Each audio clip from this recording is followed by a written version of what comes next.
患者花5000块请我这个主任医师做手术，然而手术后他家属却反悔了，并要求我退1赔3。你这属于收黑心钱，要么退1赔3，要么我直接举报到卫健委。起初我并没有理会，却不成想对方居然盯上了我的女儿。既然你动了我的逆鳞，那就别怪我不客气了。而就在几天前，那是我林飞第一次见到刘潇。林医生，求您一定要救救我爸！我二话不说进了手术室。经过漫长的手术，我终于将病人从鬼门关里拉了出来。太感谢您了，林医生。这手术多少钱？我把钱给您。这边比较远，这场手术又比较急，5000块钱就可以。好，我这就取钱。接下来的几天，刘潇通过与我微信沟通他父亲的术后情况，我也一一耐心回复。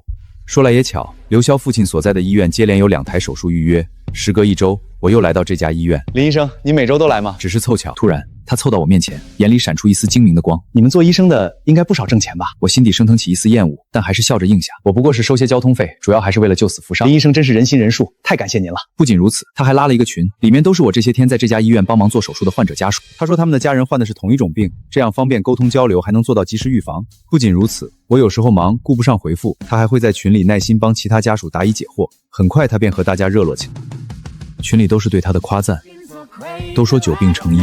看着他那么专业的回答，还有他的这份热心肠，我心里的那点抵触也逐渐消散。看来是我想多了。可1周后，我再次受邀到这家医院做完手术后，正准备去查看其他病人的恢复情况，却撞见刘潇正拿着几张纸和群里其他病人家属说着什么。大家看，这是我从卫健委官网下载的文件复印件。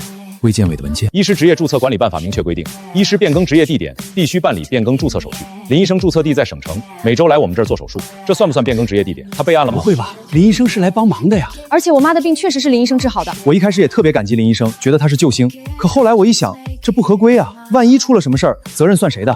医院认吗？林医生自己能负责到底吗？他现在是没事儿，可要是出事了怎么办？我这也是为了大家好。是啊，我现在想也有点后怕。没出事是好，出了事我们找谁说理去啊？这个人我记得，当初他妈命悬一线，他看都没看就在手术风险通知书上签了字。林医生，求您了，无论如何我都愿意一试，只要有一丝希望。手术成功后，他感激涕零，可现在完全换了一副嘴脸。我没有再听下去，转身离开了医院。回省城的路上，手机在口袋里震动个不停，是那个病友群。往日里交流病情、互相鼓励的温暖话语不见了，取而代之的是一种微妙而压抑的气氛。我没有回复，只觉得心里憋了一口气，难受的紧。我知道刘潇播下的种子已经开始发芽。第二天下午，刚结束本院的一台手术，刘潇的消息就弹了出来。点开是一段清晰的录音文件，正是当初我收取他父亲手术费的录音，5000块钱就可以。紧接着他就出现在我的面前。林医生，录音您收到了吧？我不是针对您，实在是这事儿有些不合规，你想怎么样？刘潇似乎没想到我会这么冷静。您看这事儿说大不大，说小不小。严格按条文，您这属于未变更注册地点行医，卫健委真要追究起来，处罚可轻可重。关键是群里这几位病友家属现在心里都挺不安的，万一谁家老人后续有点什么问题，哪怕跟手术完全无关，只要他们拿着这个去说道，您可能就很被动。我呢是个直性子，想着帮大家找个安心的办法。这样，您之前收的那点交通费，说起来也不合规，不如您退给大家，按照退1赔3的规矩来，显示诚意。我算了下，您给我爸和群里其他2位您做过手术的，各收了5000，一共是15000，3倍就是45000。退1赔3，好一个显示诚意！这笔钱拿出来，分给群里所有家庭，当做一种风险补偿和精神慰藉，大家安心了，这事儿自然就过去。我也会在群里跟大家解释，您这是出于关怀，自愿补偿。如果我说不呢？他不仅算好了金额，连名目和后续的操控话术都想好了。林医生，您是个好医生，技术好，心肠也好，但好医生更要爱惜羽毛，对吧？卫健委的举报电话和网上平台都很方便。您在本院的晋升，您的职业生涯，为了这几万块钱，值得吗？他仿佛吃定了我害怕把事情闹大，害怕职业生涯染上污点。可我依旧面目平静，这钱我1分也不会出的。他没想到我会这么干脆的拒绝，他算准了我会怕，却算不到有些底线不能退。刘潇最终悻悻离开，但我知道他一定不会善罢甘休的。第二天下午，我结束门诊，刚走向停车场，脚步便顿住了。只见我的车前盖上用鲜艳刺目的红漆泼洒着几个扭曲的大字，血液嗡的一声冲上头顶，又在瞬间退去，留下冰冷的麻木。我站在原地，环顾四周，不是孩子恶作剧的涂鸦，笔画用力，油漆泼溅的范围很大，带着一股发泄般的恨意。我走近，刺鼻的油漆味扑面而来，威胁，赤裸裸的威胁。我首先想到便是刘潇，指尖在屏幕上悬停了几秒，最终还是没有按下报警电话。回到办公室，我锁上门，第一次认真审视整个事件。刘潇的专业和热心太反常了。一个普通病患家属会对医职业注册管理办法的条文熟悉到能随口引中，会想到去官网下载文件，还特意复印分发，这不是一个普通家属会做的事。他步步为营，从感恩到试探，再到在病友群建立信任，最后精准引爆矛盾，拿出录音提出赔偿方案。这不像临时起意的敲诈，更像一场策划。我打开电脑，登录医师电气化注册系统，我的职业信息一切正常，但飞刀的灰色地带确实是他能撬动的缝隙。他赌我顾忌名声，不敢冒险。这时手机响了，是一个陌生号码发来的彩信。点开的瞬间，我的血液几乎凝固。照片上是我10岁的女儿小冉，拍摄角度明显是躲在远处用长焦镜头偷拍的，没有署名，但我知道是谁。但除了刘潇还能有谁？愤怒像岩浆一样在胸腔里奔吐，几乎要炸开。泼油漆是警告，动我女儿是彻底越过了底线。她不仅在威胁我的职业生涯，更在触碰我绝对不能容忍的逆鳞。我将电话拨给了我的律师兄弟陈默。听完我的陈述之后，陈默低沉而严肃的声音传来：报情况我清楚了，从法律程序上肯定能追究他恐吓、敲诈甚至威胁未成年人的责任，特别是偷拍小冉这条，性质很恶劣。但是，一旦报警立案，你飞刀的事情就必然会作为关联事实被记录在案。卫健委那边想不知道都难，刘潇赌的就是你怕这个，这意味着你的职业生涯可能会面临正式调查。即使最后认定你情节轻微本身出于善意，但是这个调查记录就是一种记录，未来的晋升甚至医院的聘用都可能受到影响。陈默说的正是我最深的恐惧。刘潇把规则和人心的缝隙钻营到了极致。挂了电话，我深吸一口气，点开了那个一直闪烁的病友群，未读消息已经99家。往上翻，最初还是几句小心翼翼的询问，他们也在等我的答案。林医生，您出来说句话吧，我们心里慌。很快，在肖或明或暗的引导下，风向急转直下。我就说天上不会掉馅饼，这专家跑我们这小地方学历僧，原来是在钻空子赚钱。就是，这钱到底该不该收据？大家冷静点，林医生可能也是一时糊涂。我们现在最关键的是统一意见，让林医生认识到事情的严重性，拿出诚意来解决问题。那些手术成功后真挚的感谢，此刻全部化作了冰冷的刀剑，刀刀砍向我当初那点可笑的救死扶伤的信念。他们选择性的忘了，在找到我之前，他们的亲人正躺在病床上，因本地医疗条件的限制或等待时间漫长而一步步滑向深渊。是我利用了休息时间，承担着风险和劳累，带来了技术和希望。心寒吗？是的，但比心寒更强烈的是愤怒，以及对女儿安全的极度恐惧。我敲击手机，在群里回复了一句话：你们已经严重影响到我的生活，我要报警。真好笑，挣黑心钱还敢报警，我倒要看看警察先抓谁。群里的嘲讽还在刷屏，我盯着屏幕上那些刺眼的文字，指尖的寒意一点点漫到心底。但此刻的我已经没有了刚才的慌乱和愤怒，他们算准了我不敢报警，算准了我会为了职业生涯妥协。可他们不知道的是，有些底线一旦被触碰，所谓的前途都可以暂时靠边站。我没有再理会群里的叫嚣，这一次我不会再推。偷拍小冉的照片，还有车被泼油漆的照片，我都发给你了。另外，刘潇勒索我的录音，我刚才也录下来了。老林，你想清楚了，一旦走法律途径，飞刀的事肯定会被牵扯出来。我想清楚了，他敢动我女儿，这事儿就没完。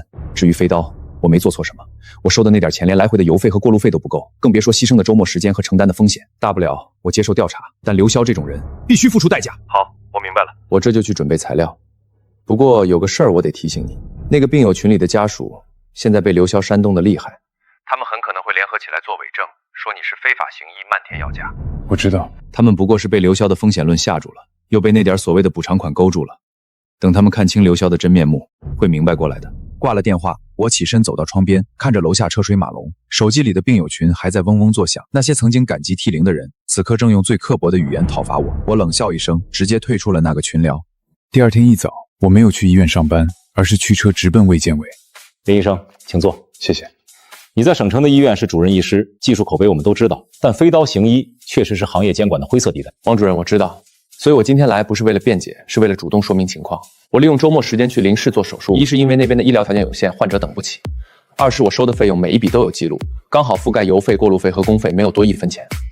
我可以提供所有患者的病历、手术记录，还有和家属的沟通记录。我这里也整理了我这段时间去林氏医院的所有行程记录、高速公路收费单据以及每位患者术后的随访记录。我做这些事儿问心无愧，但现在有人利用这一点，不仅对我进行敲诈勒索，还威胁到我未成年女儿的人身安全。这是我女儿被偷拍的照片，还有我车上被泼油漆的证据。我已经报警并委托了律师，今天来卫健委是希望组织上能了解全部情况，我愿意配合任何调查。林医生主动来说明情况，这是对的。材料我们大体了解了，后续的调查我们会依法依规进行，也会和公安部门保持沟通。从你提供的这些记录看，你的本意和出发点确实是好的，但飞刀的形式主就不符合现行职业地点管理规定，这一点你要有心理准备。我明白。但我恳请佐助当事人在调查时能够考虑到患者的危急情况，以及我并非以此牟利的事实。从卫健委出来，阳光有些刺眼。我深吸一口气，感到一种奇异的平静。主动捅破这层窗户纸，虽然前途未卜，但至少我不再是被刘潇用这点把柄扼住喉咙的猎物。该来的就让他来吧。回到医院，陈默的电话就来了。喂，陈默。老林，警方那边立案了，涉嫌敲诈勒索和他人身安全，他们已经去传唤刘潇了。你那边的材料，尤其是他明确提出退一赔三金额的录音，是关键证据。关键证据。好，接下来就交给法律了。另外有件事儿，我顺着刘潇这个线索稍微挖了挖，你猜怎么着？这小子不是第一次干这种事儿了。什么？我托朋友在司法系统内部查了查关联记录，目前发现去年在临市另一家医院发生过一起类似的纠纷。一个外地来的专家做完手术后，被患者家属以手术未经备案、收费不合理为由索赔，最后专家私下赔了几万块钱，息事宁人。虽然当时用的不是刘潇的名字，但描述的患者家庭情况和手法跟你这次遇到的高度相似。我的后背窜上了一股凉意。你是说他可能是职业医闹，专门盯着飞刀医生下手？很有可能，他太熟悉相关法规的模糊地带了，也太懂得利用患者家属的心态。先获取信任，再制造恐慌，最后提出解决方案，实质就是勒索。难怪，一切都有了解释。警方如果能并案调查，找到更多受害者，他的罪名就更扎实了。你现在要做的就是稳住，卫健委的调查按程序走。警方这边证据对我们有利。接下来几天，我照常上班手术，医院的领导也找我谈了话，我如实汇报了情况。既然你已经主动向卫健委说明并报警，医院会关注事态发展，在最终结果出来前，暂时不做处理。风波似乎暂时被限制在可控范围内，但我知道暗流仍在涌动。接下来的几天，医院里的气氛有些微妙，同事们看我的眼神里掺杂着探究、同情，还有一丝不易察觉的疏离。我明白，飞刀被举报、卫健委调查，甚至牵扯到警方，这些词组合在一起，在任何单位都是重磅话题。我尽量表现的一切如常，查房、门诊、手术按部就班。只是手术间歇，独自在休息室望着窗外时，那沉甸甸的疲惫感才会不受控制地漫上来。陈默那边进展很快，警方根据他提供的线索，果然核实了刘潇并非初犯，在临市甚至更远的一个地级市都找到了手法极其相似的未解纠纷记录。受害的医生有外地来会诊的专家，也有利用假期去医疗资源薄弱地区帮扶的骨干，无一例外都在手术后被患者家属以手续不全、收费违规等理由缠上。多数人最终选择花钱消灾。刘潇对这套流程的熟练远超普通医脑，更像是一种以此为生的产业。警方正式以涉嫌敲诈勒索罪、寻衅滋事罪和威胁他人人身安全对刘潇采取了刑事措施。这个消息像一块石头投入暂时平静的湖面，最先泛起涟漪的是那个沉寂了几天的病友群。我虽然退了群，但陈默建议我找个可靠的人留在里面观察风向。李医生，群里有动静了，我盯着呢。一位当初手术非常成功，对我始终心存感激且相对明事理的家属王姐，私下一直和我保持联系，她愿意帮忙。刘潇被带走调查的消息，不知通过什么渠道慢慢在群里传开了。一开始是窃窃私语般的试探，风向开始变了。听说小刘被警察叫去了，真的假的？为什么呀？好像是因为威胁林医生，还偷拍人家孩子。很快，当初被刘潇煽动的最厉害的几个家属跳了出来。可能，小刘是多好的人。就是，肯定是林医生恶人弄进去，心太狠。我们得联名去给警察说明情况。小刘是为了我们大家出头才得罪他的。王姐把群里截图发给我看，后面跟着一个无奈的表情，让他们闹吧。我知道，仅仅刘潇被调查还不足以扭转他们的观念，恐惧和贪念一旦被种下，就不会轻易消失。他们需要更强烈的冲击，需要看到更确凿的证据，或者需要面对自身利益可能受损的现实，这些都会有的。这个现实很快来了。林主任您好，关于之前您在我们这边协助手术的事情，刘潇被刑拘的第3天，那家医院的医务科负责人给我打来了电话。我们了解到刘潇这个人可能不是第一次做这样的事儿，院里他的语气十分客气，甚至带着点歉意。首先，我们绝对信任您的医术和医德，您在我们最需要的时候伸出援手，我们全院上下都感激不尽。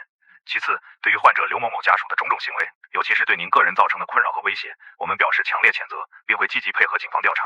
他话锋一转，不过林主任，您也知道，现在事情闹得有点大，卫健委那边也关注到了，我们医院压力也比较大。院领导的意思是，为了彻底厘清责任，避免后续再有无谓的纠纷，也为了保护像您这样好心前来支援的专家，我们可能需要正式发函给贵院，同时抄送卫健委，说明这几例手术的实际情况。我心里一沉，但语气平静。我理解，应该的。需要我提供什么材料，请尽管说。挂掉电话，我叹了口气。我知道这通电话意味着事情已经不可避免地从小范围的纠纷升级为2个医院之间，甚至需要贵健委层面来定性的事件了。果然，下午我们医院的院长亲自把我叫到了办公室。小林，坐。事情我都知道了，你受委屈了。院长，你的为人和技术，院里是清楚的，你去帮忙的初衷我也能理解。他还有话要说，但是这件事的处理不能只从感情出发，更要考虑程序和影响。救死扶伤是医生的天职，情势所迫时，规矩得让路。小林，咱们得面对现实，现在医疗环境不一样了，规矩就是红线。飞刀再能解燃眉之急，也始终游走在合规边缘。这次是遇到了职业医闹，下次呢？万一手术本身出现难以预料的并发症，哪怕跟你技术无关，家属抓住手续不全这一点，医院想保你都难。